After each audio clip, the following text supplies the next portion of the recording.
They say that a picture is worth 1,000 words, but did you know that when it comes to a picture from a microscope, 97% of the instruments used in education are purely optical, meaning there's no way to capture data with a photograph.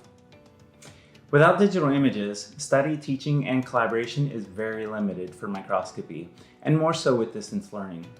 A way to think of this is that it's kind of like social media with just the words and no photos. There can be 1,000 missing details in a moment that would otherwise be captured in just one photo. In microscopy, photos would have a similar impact to how information is interpreted and communicated. Digital microscopes have been around since the 80s, but most of these scopes are still too expensive for many budgets, making them out of reach to educators in the United States and throughout the rest of the world. A regular smartphone, however, can take pictures from a microscope lens. If held perfectly still, pictures and videos can be recorded from the eyepiece lens of what the eyes would see. This concept is what formed OpenOcular, and after many different designs, we share OE. OE retrofits optical microscopes so that smartphones can digitally unlock the rare view of the microworld.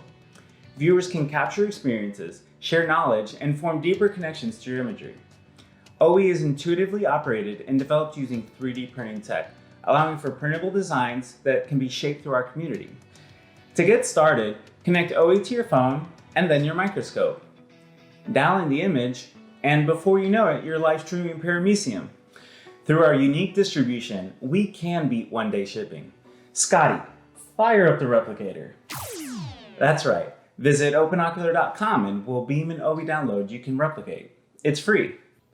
No printer, you say? That's okay.